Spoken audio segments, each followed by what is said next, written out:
vamos a ver hoy día, vamos a hablar un poco sobre las técnicas, básicamente, exploratorias que vamos a usar durante el examen clínico, ¿no? Y que van a ser básicamente la inspección, la palpación, la percusión y la ocultación. Cada una de ellas se va a basar o va a tener como órgano principal a uno de nuestros sentidos. Por decir, la inspección, vamos a ver el sentido de la visión, la palpación, el tacto, la percusión, tanto el tacto como el oído, y la ocultación, el oído, ¿no? Muy bien, entonces debemos tener en cuenta que para realizar la exploración se debe realizar en un medio donde primero nos presentamos con el paciente, le explicamos que le vamos a realizar un examen físico, debemos explicarle al paciente porque hay veces el paciente cuando está en consulta es un poco más fácil, ¿no? Porque el paciente viene básicamente para que uno lo examine, para que uno lo vea, qué es lo que tiene. Mientras que el paciente que está hospitalizado muchas veces está durmiendo y vienen y le retiran la colcha y lo comienzan a examinar. No, siempre hay que explicarle al paciente lo que se le va a realizar, ¿no? Hay que tener asimismo un lugar donde no haya mucho ruido, donde tenga una buena iluminación para nosotros poder llevar a cabo nuestro examen físico. Comprobar si el equipo que estamos usando, ya sea nuestro estetoscopio, el tensiómetro, el termómetro, el saturómetro, están funcionando antes de empezar el tratamiento, el abordaje del paciente, ¿no? Y siempre, como les digo, tratar al paciente de una manera digna, llamándolo por su nombre o a su apellido, y respetando a sí mismo su privacidad y el pudor. Recordemos de que no todos los hospitales tienen pacientes con 2 pacientes en una habitación o con un paciente en una habitación. Recordemos de que hay veces hay salas comunes, entonces debemos de respetar la individualidad de cada paciente. Si vamos a examinarlo y estamos en una sala común abierta, no lo vamos a examinar, por decir, si se va a hacer un examen ginecológico de mama, no se va a realizar delante de todos los demás pacientes, ¿no? O se le lleva un tópico, o en todo caso se hace el uso de cortinas o biombos que se tengan a su disposición. Bien, chicos, y el examen físico es básicamente de la cabeza a los pies. También debemos tener en cuenta de que el examen físico realmente empieza desde el momento en que nosotros tenemos el primer contacto con el paciente. Desde que el paciente o nosotros entramos al cuarto del paciente o el paciente ingresa a nuestra consulta. Desde ese momento nosotros empezamos el examen físico. Empezamos la inspección del paciente, ¿no? ¿Cuál es la primera técnica exploratoria? Entonces es la inspección. Nosotros lo observamos. De ahí de que el primer punto en la historia clínica sea la ectoscopía, que creo que hoy día todos han realizado ectoscopía en su paciente, ¿no? Entonces, ¿qué vamos a evaluar en la ectoscopía? Como anteriormente ya lo habíamos tratado, vamos a ver el aspecto general del paciente, la actitud que tiene, cómo se desenvuelve el paciente, si se comunica o no se comunica. Muy bien. Muy bien. Ahora, la inspección también debe darse sin prisas, hay que mirar, hay que observar para poder luego sacar conclusiones, ¿no? Y la inspección, como ya les había dicho, se debe realizar en un lugar tranquilo, ventilado, pero tampoco que no tenga unas corrientes de aire importantes, porque si no el paciente también se puede incomodar. Recordemos de que el examen físico mayormente el paciente tiene que retirarse las prendas la ropa para poder hacer un examen físico adecuado. ¿Estamos? Y siempre nosotros debemos de tomar mucha atención en cuanto a lo que el paciente nos está diciendo, nos está refiriendo. ¿Ya? Porque si nosotros, como decía la doctora Indacochea, vamos a estar con el celular, vamos a estar mirando a la ventana, si vamos a estar conversando entre nosotros, el paciente se siente incómodo. Chicos? Entonces, en la inspección, ¿qué vamos a evaluar? Vamos a evaluar la actitud o postura de nuestro paciente, las fases que presenta el paciente, el hábito corporal, que ayer ya lo hemos tratado, la talla aproximadamente, el estado nutricional, los movimientos y la marcha que presenta nuestro paciente. La segunda técnica exploratoria va a ser la palpación. Y en la palpación, para ver, chicos, qué es lo que vamos a encontrar, qué es lo que nosotros podemos evaluar, qué datos podemos recolectar, van a ser la temperatura de la piel, la consistencia, la forma, la textura, el tamaño, la situación, hasta el dolor, ¿no? Porque si palpamos y producimos dolor, también vamos a evaluar la sensibilidad, ¿no? Y su apoyo va a ser el sentido del tacto, como ya les había dicho. ¿Cuáles van a ser las normas a seguir? Realmente hoy día también ya les han referido, que siempre nosotros nos ubicamos en el lado derecho para hacer el examen físico. Las manos no deben de estar muy frías, no deben tener anillos, no deben tener nada que vaya a incomodar al paciente en nuestras manos. ¿Ya?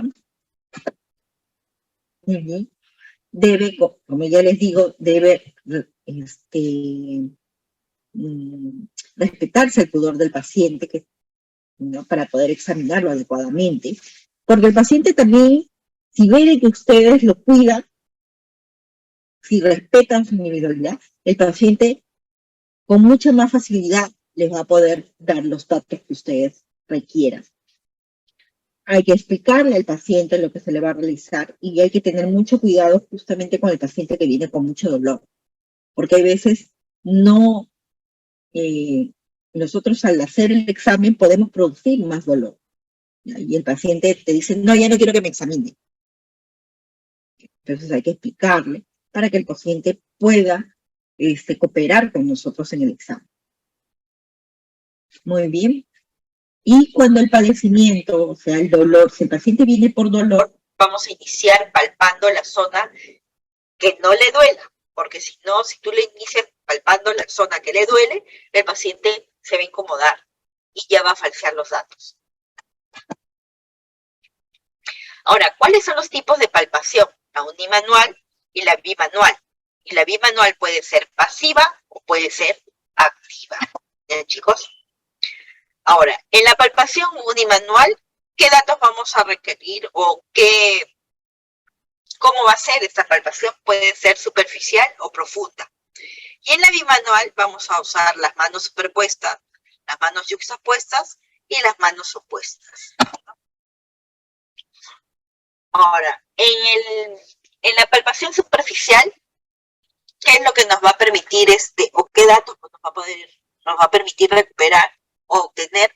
Va a ser la sensibilidad cutánea, el estado de la piel, la sensibilidad del tejido celular cutáneo, asimismo el estado de la pared muscular, de las zonas si hay hernias y los reflejos cutáneos abdominales. Y la profunda nos va a permitir que a través de la mano derecha y a veces la mano izquierda colocada sobre la zona van a reforzar la maniobra. Se pone una encima de otra y va a permitir realizar una palpación más profunda para poder delimitar, ¿no?, los bordes o si hay una lesión. Se va a producir ejerciendo una presión en forma muy gradual y firme, pero que va a su vez tampoco no va a ser tan profunda hasta producir dolor en el paciente, ¿no? Eso lo van a ir adquiriendo ustedes conforme se vaya desarrollando el curso, conforme vayan haciendo ustedes su examen físico, más destreza van a ir obteniendo. Entonces, como les había dicho, en la palpación bimanual pueden ser el uso de las manos separadas, superpuestas o yuxtapuestas para poder delimitar una tumoración, por decir, grande, ¿no? Una zona grande. La yuxtapuesta, la palpación yuxtapuesta nos va a permitir delimitar el área. Dentro de los hallazgos, como ya le había dicho anteriormente, ¿qué vamos a evaluar? la forma, la situación, el tamaño y la superficie. ¿Qué otros hallazgos nos van a permitir obtener? Va a ser la consistencia, que puede ser blanda, pétrea, si la lesión es elástica o fibrosa, la sensibilidad, si produce dolor o no, si hay latidos, si hay pulso o no, si hay presencia de anestesia o hipoestesia. La movilidad, vamos a poder obtener datos si la lesión o la zona está adherida a planos profundos o es móvil o es netamente superficial. La temperatura también de la zona.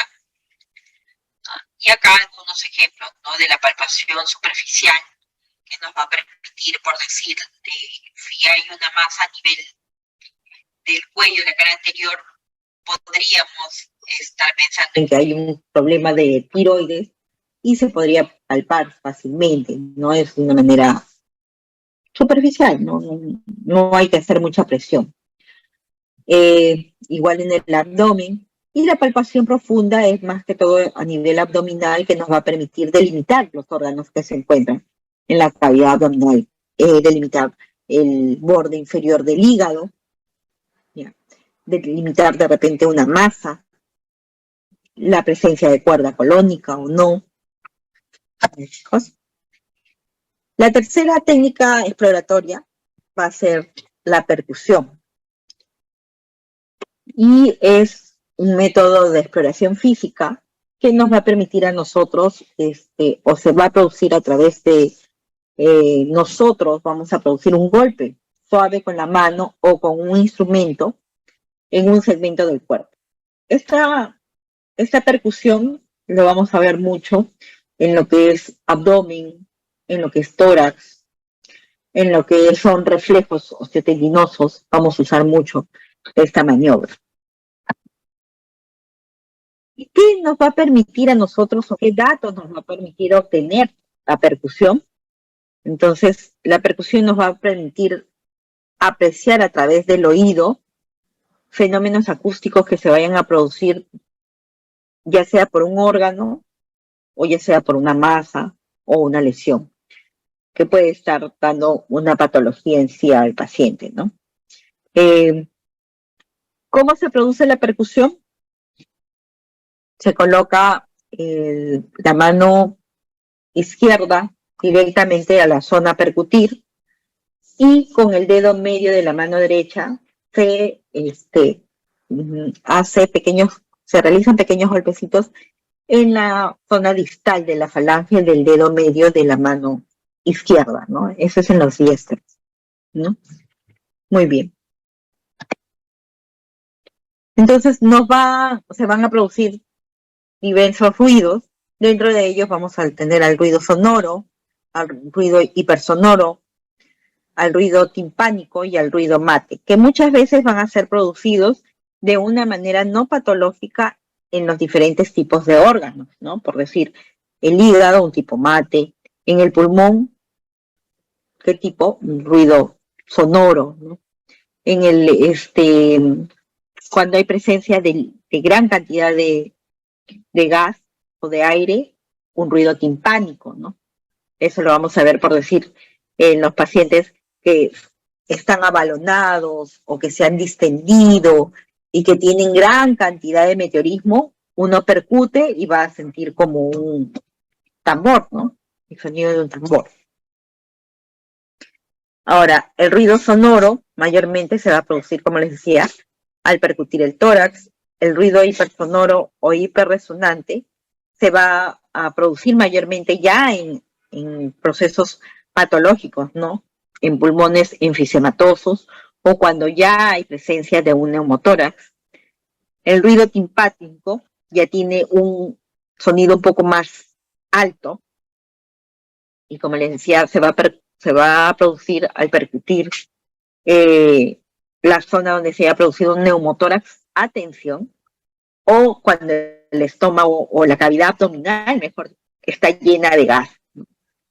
Y el ruido mate que va a ser un ruido opaco, que se va a producir al percutir las estructuras macizas. ¿Cómo cuáles? Base del pulmón cuando hay una neumonía en esa zona, la matidez hepática, o a nivel muscular, ¿no? Es un ruido mate.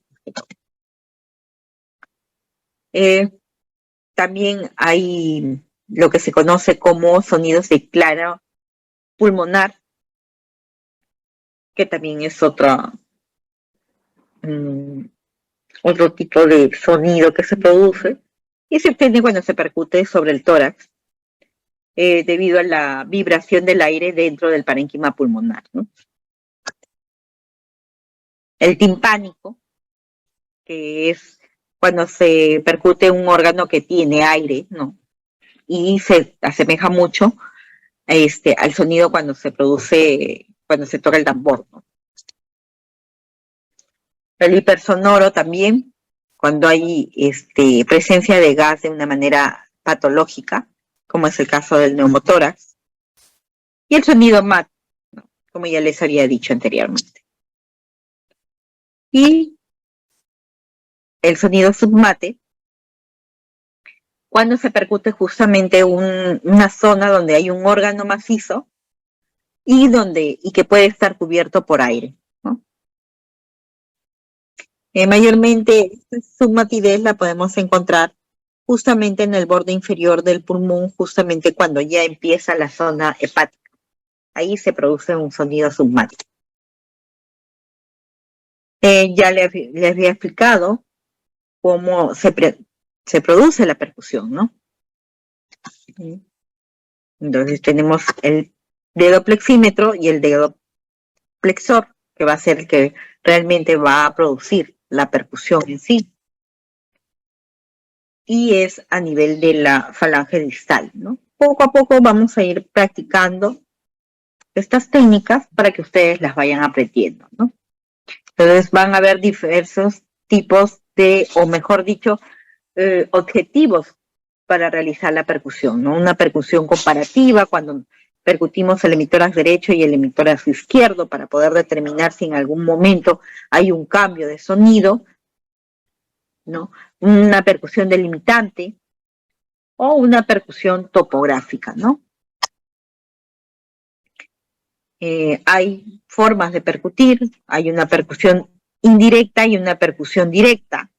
La indirecta es usando ambas manos y la directa es percutiendo directamente sobre la zona. En la percusión directa, cuando se aplica, como ya les había referido, el golpe se aplica directamente a la zona. Después también tenemos la puño percusión, donde se aplica ya una percusión directa para detectar o desencadenar si hay dolor en la zona lumbar. La puño percusión de Murphy, que también es una percusión, ¿sería directa o indirecta, chicos? ¿No, chicos? ¿Sería directa o indirecta? Chicos, ¿alguno de ustedes? Pero tenemos algo que no permite de que sea directamente, ¿no? Estamos usando la mano izquierda y sobre ella está posada sobre el hipocondrio derecho y sobre ella se está percutiendo. Entonces sería indirecta, ¿no? Y la última, que sería la cuarta técnica exploratoria que utilizamos, que es la auscultación, ¿no? Y que nos va a permitir obtener los sonidos fisiológicos o patológicos a través de escuchar de una manera directa o por medio de un instrumento, ¿no? Como es el estetoscopio el que usamos, ¿no? Ya sea en las diferentes partes de nuestro organismo. Básicamente los más usados son a nivel torácico, abdominal, la zona cardíaca, ¿no? Nos permite obtener datos de la contracción cardíaca, de soplos cardíacos, de los ruidos hidroaéreos, del peristaltismo intestinal, ¿no? De los ruidos pulmonares que se realizan, ¿no? Y debemos tener en cuenta que también para nosotros poder realizar esta maniobra, como todas realmente las técnicas, debemos estar en un ambiente silencioso, porque si no, no vamos a poder escuchar adecuadamente. Ya con la experiencia, ya con el tiempo, ustedes van a poder escuchar, van a poder auscultar adecuadamente, aún así haya ruido. Pero ahora al inicio necesitamos un ambiente tranquilo, ¿no? Entonces, como les había dicho, antes de cualquier examen siempre tienen que probar el instrumento que van a utilizar, ya sea el estetoscopio o la corneta de pinar que se usaba anteriormente, ¿no? Y que se usaba hasta hace 16, 17 años, mucho en las pacientes gestantes, para escuchar los latidos cardíacos fetales. Se usaba mucho. Pero ahora con la nueva tecnología, con el uso del Doppler, ya no se usa mucho la corneta de pinar. Pero todavía continuamos nosotros usando nuestro estetoscopio, que hasta ahora no hay algo que le haya dado ese uso, ¿no?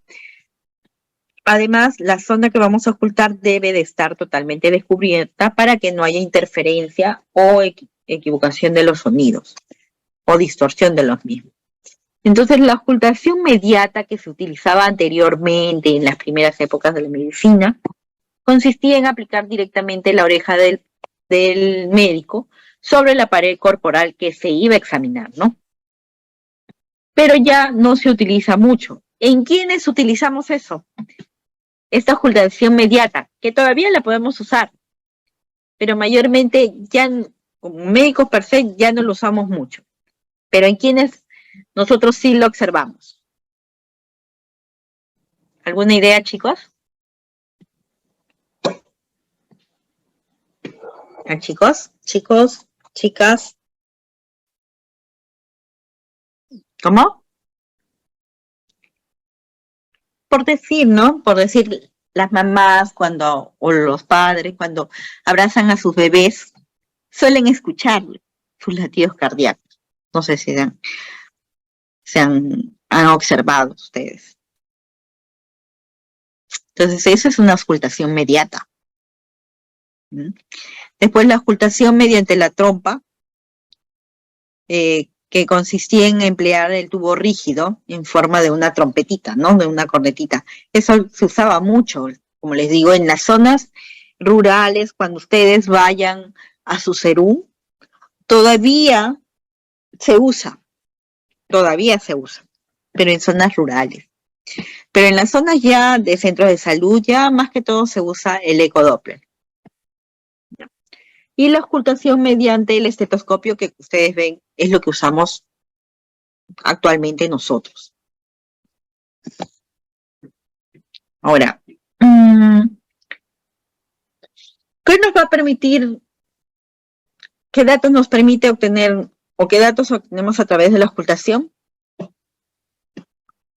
A nivel cardiovascular, los ruidos cardíacos.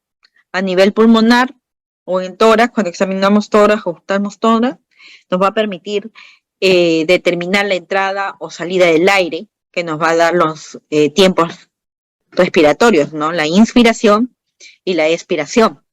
Por eso, ahora cuando hagamos respiratorios, ustedes van a ver de que hay sonidos pulmonares que se van a producir en uno o en ambos tiempos. Por eso es que es necesario que cuando nosotros auscultamos tórax, debemos de auscultarlo tanto en la inspiración como en la expiración.